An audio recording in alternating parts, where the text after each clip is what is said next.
তো এখানে যে পিঠা বানাবে মা, এখানে কালার ডাল সিদ্ধ করে নিয়েছে বাগারের জন্য। এখানে তেল আর পেঁয়াজ দিয়ে দিয়েছে।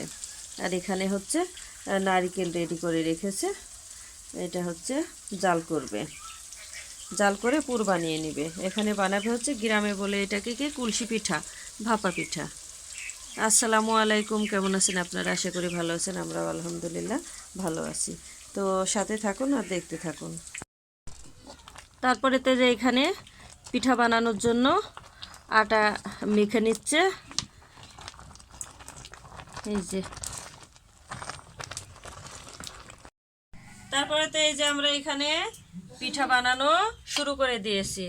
এই যে আমি এখানে ডাউল দিয়ে দিলাম, ডাউল বেশি হয়ে গেছে।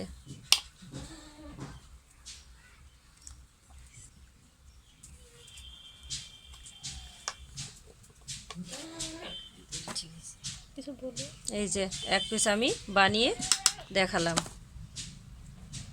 এইভাবে। তো এইভাবে আমি সব পিঠা বানিয়ে নেব।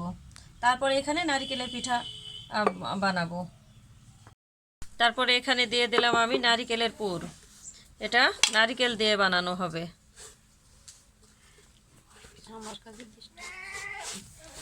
এই যে এইভাবে আমরা সবাই বানাচ্ছি, একা না। দুই ভাইয়ের বউ আছে, মা আছে, আমার মেয়ে আছে। সবাই একসঙ্গে বসে শীতের দিনে পিঠা বানাচ্ছি। এই পিঠাটা শীতের দিনেই বেশি মজা লাগে।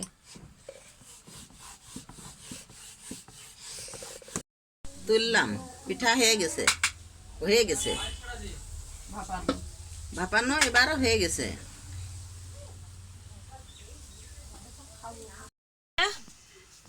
পিঠা হয়ে গিয়েছে।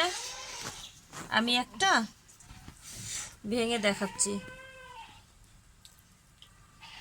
এই যে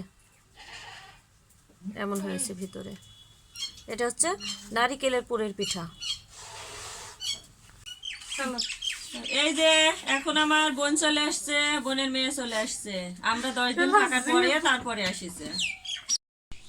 তো এখন বিকেল মানে সন্ধ্যায় হয়ে গেছে। এই যে মা হচ্ছে পুঁইশাক রান্না করবে। একদম নিজের জমির পুঁইশাক ফ্রেশ কেটে নিয়ে আসলো। এই যে এখানে এই যে পুঁয়ের ফল, কি সুন্দর একদম গাছের ফ্রেশ পুঁয়ের ফল। তো ভিডিওটি আমি আজকে এখানেই শেষ করব। যদি ভালো লাগে চ্যানেলটি সাবস্ক্রাইব করে দিন, একটি লাইক দিন আর সুন্দর সুন্দর কমেন্টস করেন। আসসালামু আলাইকুম।